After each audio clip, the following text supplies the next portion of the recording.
Hello and welcome to the Middle East Forum Speaker Webinar Series. I'm Stacy Roman and I will be moderating this discussion today.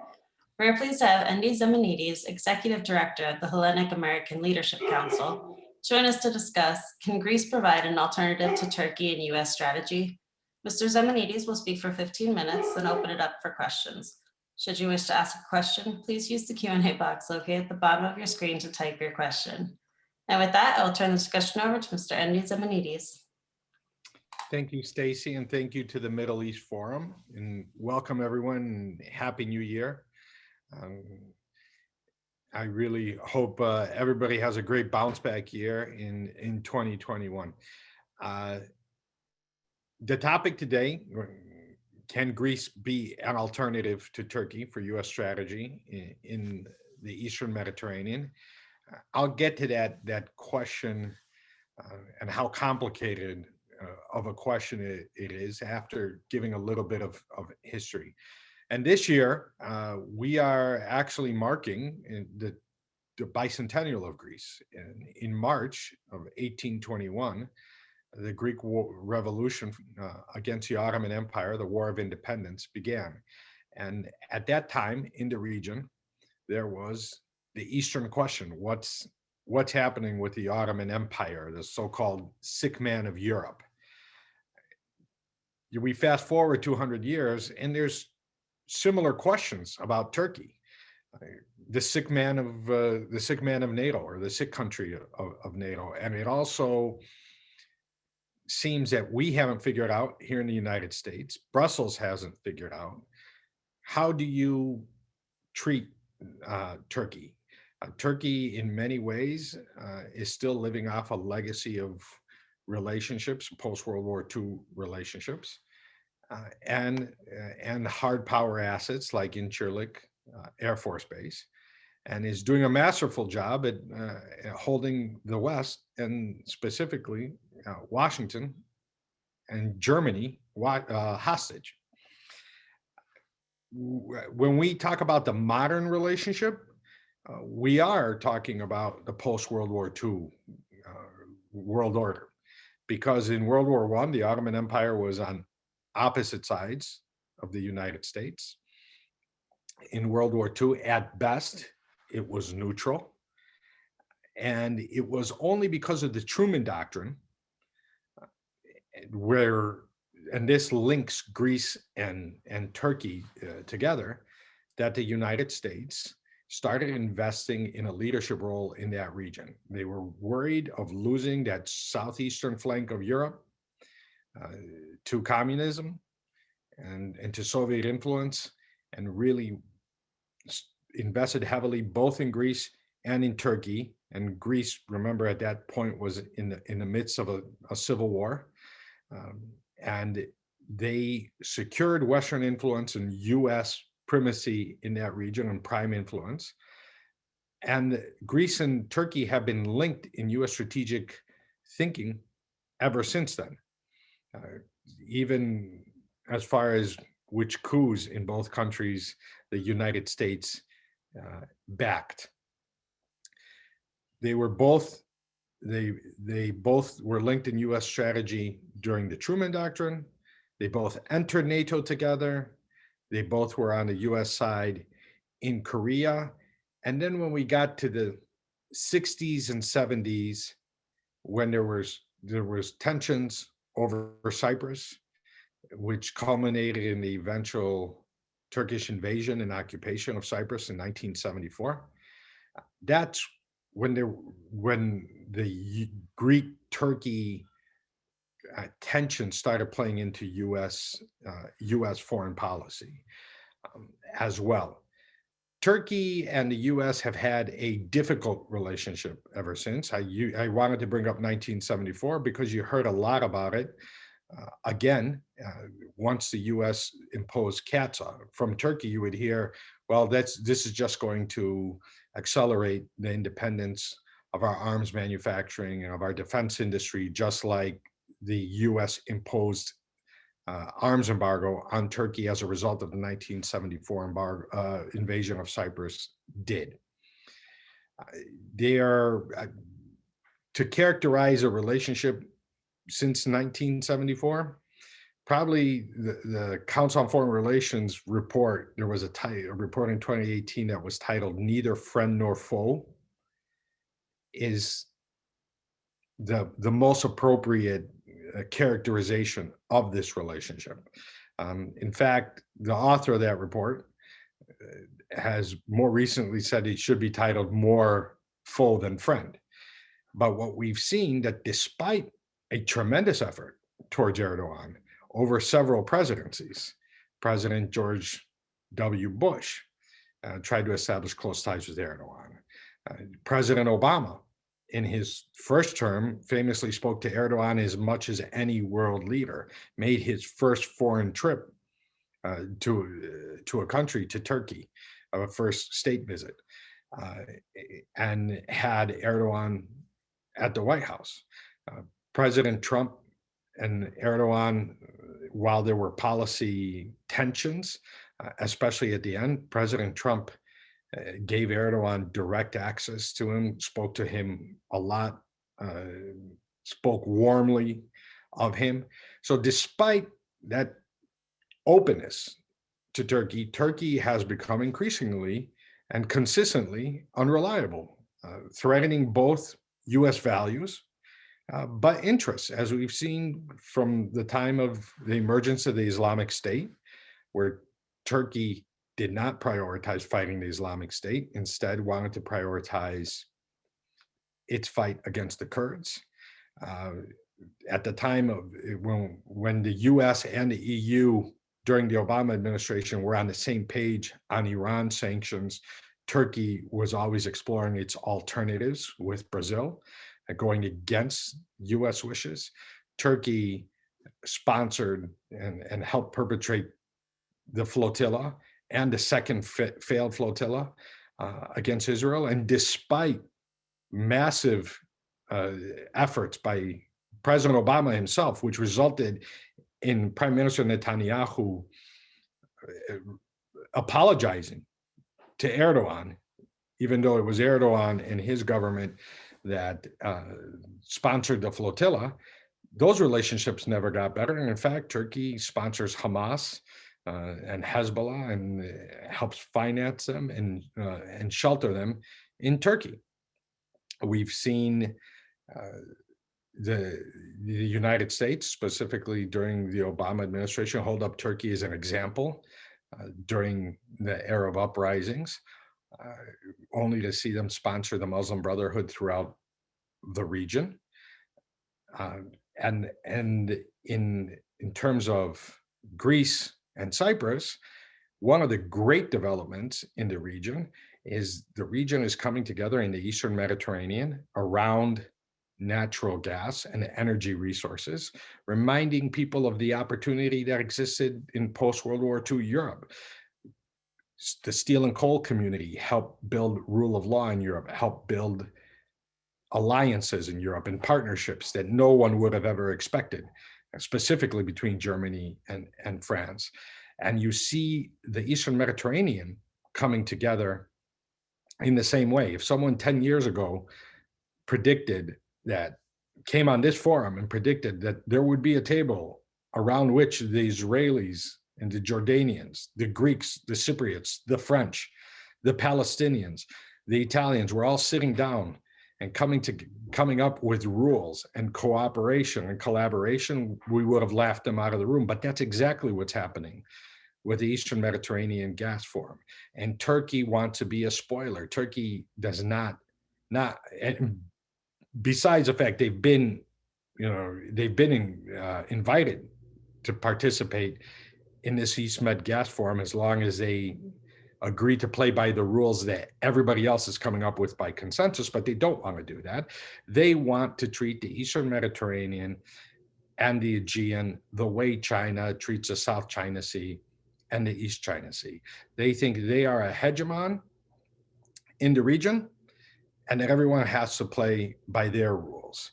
And that's a threat to US interests as well.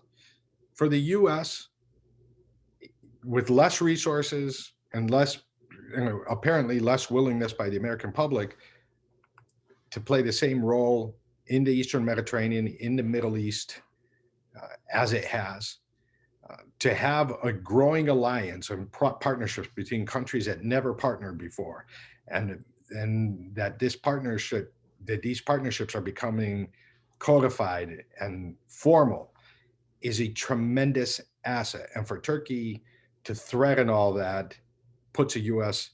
in a difficult position.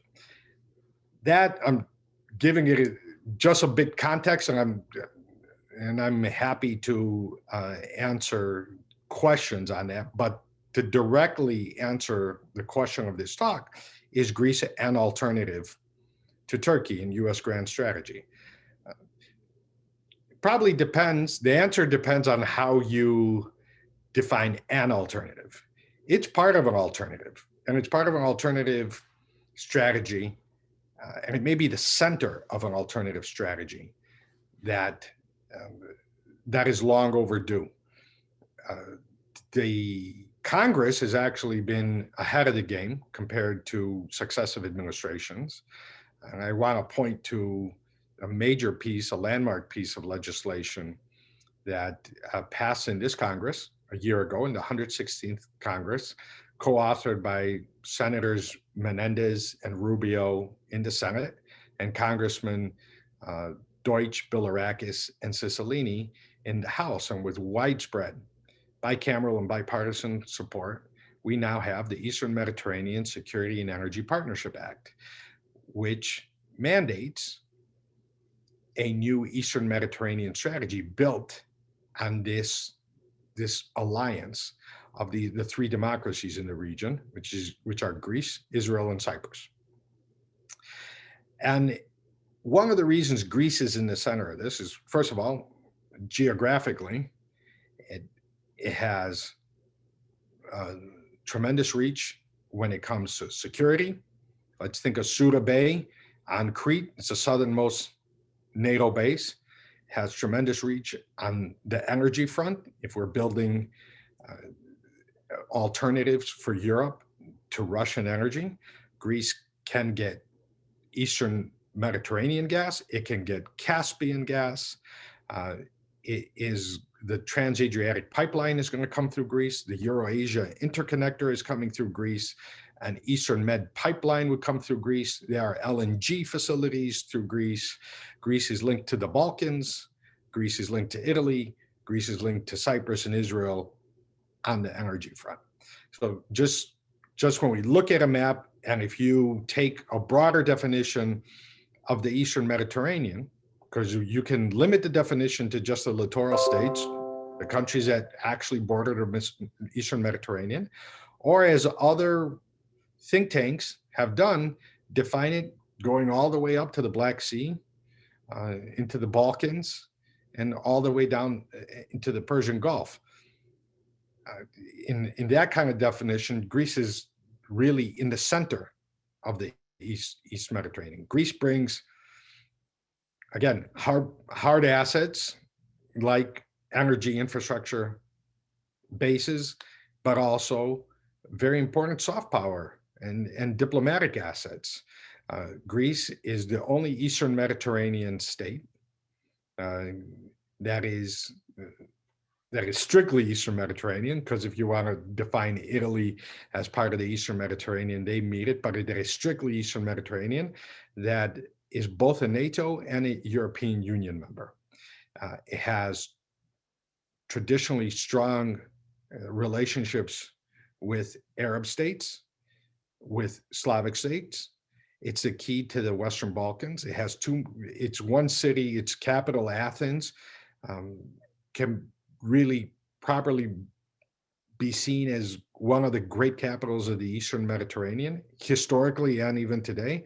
And its second greatest city, Thessaloniki, is probably a key to stability in the Western Balkans. So centering a strategy on Greece, but not treating Greece as just a replacement for Turkey.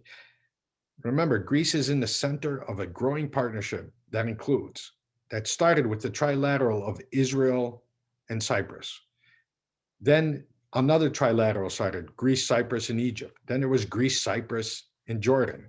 Now we have the East Med Gas Forum, we have with Greece solving the Macedonian issue and establishing good relationships with the Republic of North Macedonia, you have Greece increasingly influential in the Western Balkans, which have become, again, a tremendous battlefront in US-Russia competition. Uh, Energy going from Greece to the Western Balkans has become a major factor in geopolitics in the region. And US investment in hard assets, again, you look at Souda Bay, which we've talked about, has been expanded. The US is expanding its presence there, including this year announcing that it will be the home of the expeditionary ship Woody Williams. You see a US big investment in the port of Alexandroupolis, which is become one of the major LNG facilities for the region. And it's also important for naval reasons uh, to counter Russia's breakout capability from the Black Sea into the Aegean and into the Eastern Mediterranean. So you take those assets, you think about who Greece's partners are right now, you think about stability in Greece, including, and we're not even talking about the present government, which New Democracy has historically had very warm relations with the US. But the previous government, the government whose official name is a party, the party who was in government, their official name is a party of the radical left. Up to that point, during its time in power, it became one of the most pro-American government in Greek history. The Greece's Western orientation and its pro-American orientation is now a matter of bipartisanship or nonpartisanship, because there are several other parties in parliament that are supportive of Greece's European, Western, NATO, and American and pro-American orientation. Its relationships with neighbors, save Turkey, even difficult neighbors like Albania. Greece is encouraging Albania's European aspirations. Their difficulties are being referred to International Court of Justice to be disposed of not by force, but by the rule of law. Greece is really helping provide an alternative vision for the region and alternative assets that the U.S. Could rely on. With that, I'd like to open up to questions, and I'm sure we have interesting questions. I could go on forever, but I'd like to get to the detailed questions. All right, thank you so much.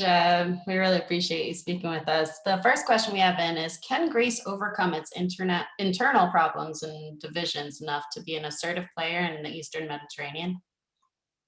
Yeah, so I think its major internal problem would be economics, right? Now, I referred to the kind of political divisions. And while the political divisions will always remain, Greece is famous for its political drama. There is a tremendous amount of consensus on its, like I said, a pro-American, pro-European orientation. When we look at the makeup of the parliament that came out of the last election, which fortunately got rid of a lot of the wild parties, especially the neo-fascist Golden Dawn, they're out now. You look at about 90% of the seats are controlled by parties that have affirmed and stand by this pro-American orientation. There will be differences in policy, but you see multilateral and diplomatic achievements from the previous government are being built on by this government, whether it's the relationships with Israel, whether it's the diplomacy in the Western Balkans, the Prespa agreement.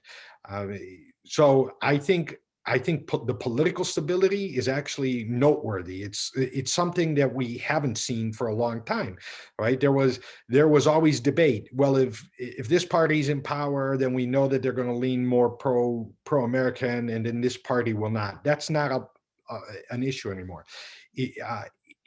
Greece just recently, just last year emerged from a decade of its version of the Great Depression. Uh, Now we're going to see what the damage is that was wrought by the coronavirus. But we've seen just earlier this, or at the end of last year, the Prime Minister Mitsotakis did a big modernization of the Greek armed forces. And I think, again, on hard power, on the hard asset side, Greece is trying to catch up on its diplomatic initiative. So yes, I do think it's well on the road to being a more assertive player. Economics is going to be a big problem, and that's something the U.S. can help with too. The U.S. and its creditors give Greece has proven that it's taken its harsh medicine for during the austerity.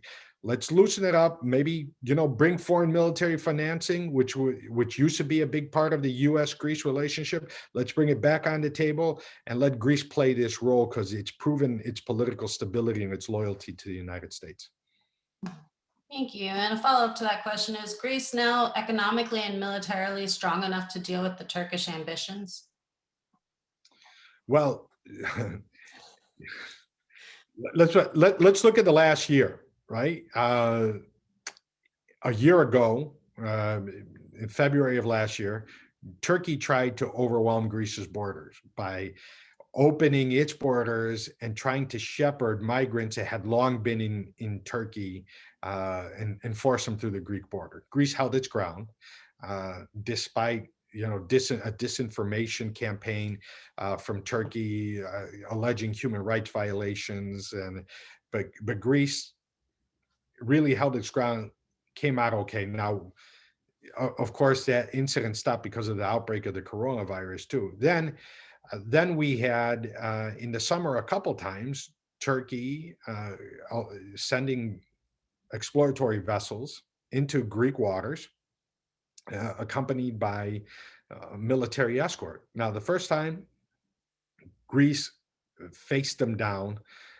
quite stridently and kind of forced Germany's hand to get Turkey to back down.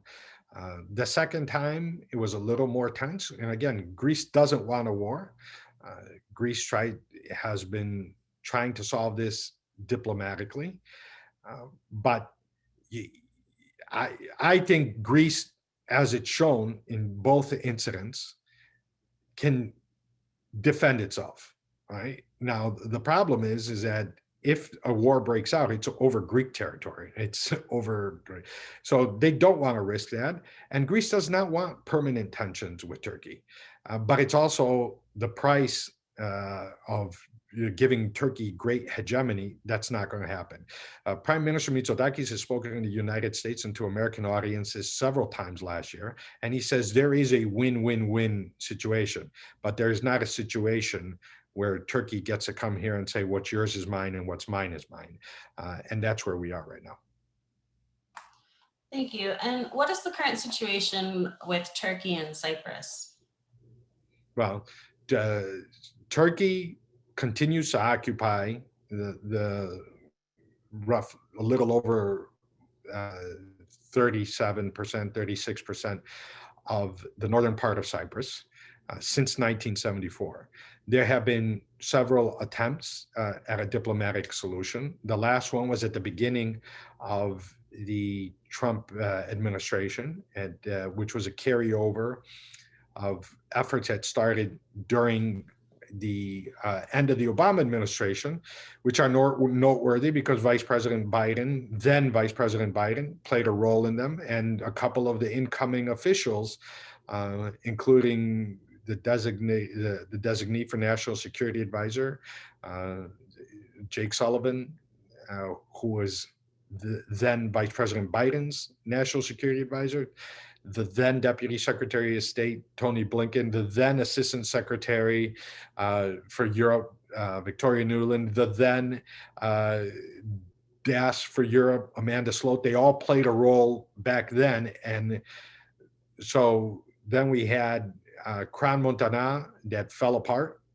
because Turkey is still not making any commitment that they will in a reunified Cyprus end the occupation, end their internal involvement. Right? Uh, and those talks have not restarted since they fell apart.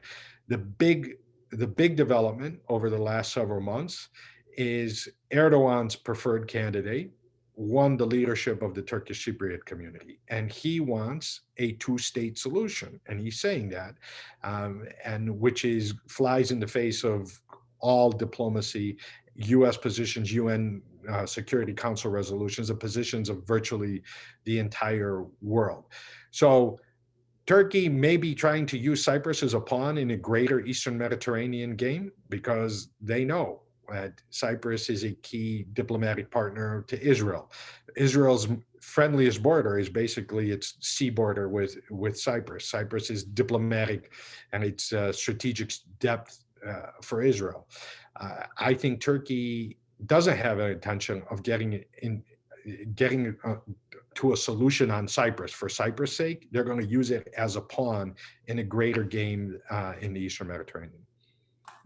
Thank you. And will the U.S. support under the incoming Biden administration the growing alliance between Israel, Cyprus, and Greece, or will it try to rebuild a U.S.-Turkey relationship, do you think? That's the $1 million question, right?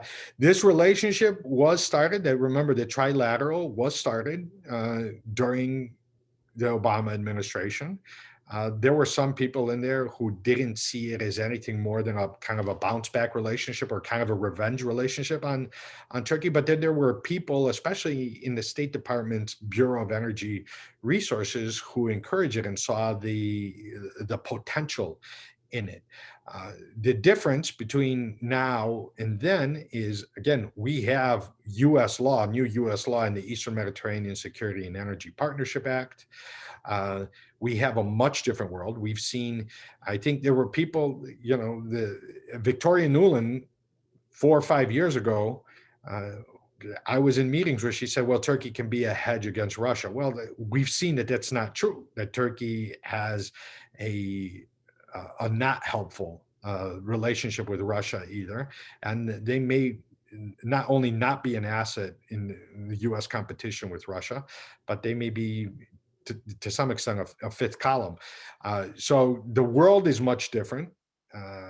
US politics is different. The treatment by thought leaders from multiple think tanks and the press is much different. And the US or the Greece, Cyprus, Israel partnership is not only Greece, Cyprus, and Israel anymore, right? You have the UAE, even before the Abraham Accords, but the UAE is close with Greece. A lot of people don't know this, but during the tensions with Turkey, the UAE sent an F-16 fleet to Crete, right? You have France, which was the EU country that openly sided with Greece and Cyprus, also sent military assets. You have Egypt, you have Jordan.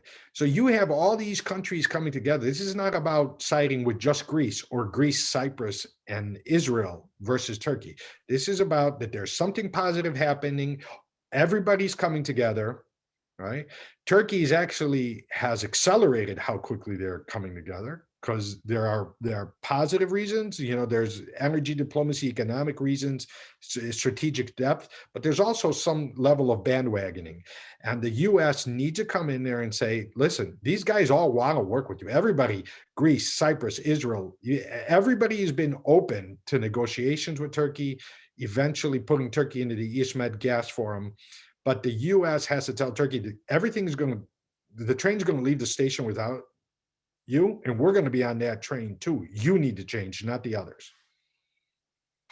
Thank you so much for that. And in our final minute here, what are your recommendations going forward for the U.S., Greece, East Mediterranean relations? Well, first, I'll go back. I'll start with the law, the East Med Security and Energy Partnership Act. That has to be fully implemented and then taken to another level. So the East Med Act reintroduced a very modest level of foreign military financing for Greece. I think that should be increased. Right? Greece is Greece is one of the countries, since this is, again, a bipartisan issue, that has consistently met its 2% of GDP spend. It has tremendous geography, great relationships. Most of Greece's senior military command is graduates of the US's International Military Educating Training Program. So this is somewhere where we should be building up the hard power assets. Greece is getting the Rafale jets, right, from France. It'd be great if we can get Greece into the F-35 program, right? Greece has shown that it will go the extra mile to invest in its military and its Western security orientation, but we got to help them. We got to remember this is a country that came out of just horrible austerity, and there are countries that probably are much less crucial to American security interests that are getting such foreign military assistance. We have to help US capital markets see the opportunity in Greece.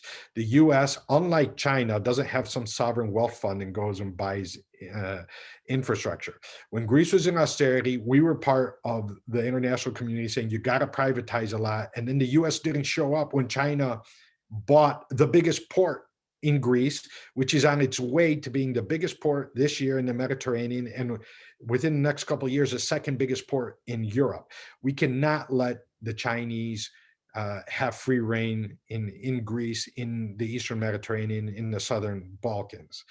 Greece has shown that it will prioritize American investors. Let's get the American investors there. And then let's create the political cover and the technical cover for positive developments, diplomatic developments like the Eastern Mediterranean Gas Forum, and encourage them to take the next step, which is put a security component. There's the energy diplomacy is happening, put a security component, teach some of these countries how they can take so I referred to the Eurasia interconnector before. That's going to be the longest submerged power line in the world, and it's going to go from Greece, from Europe, Europe's main power sources, to Greece, to Cyprus, to Israel. It goes both ways, and it can take all sorts of power. And there are unbelievable opportunities, and we see Israel already making the best of it, taking their gas proceeds, putting them into electric car industry.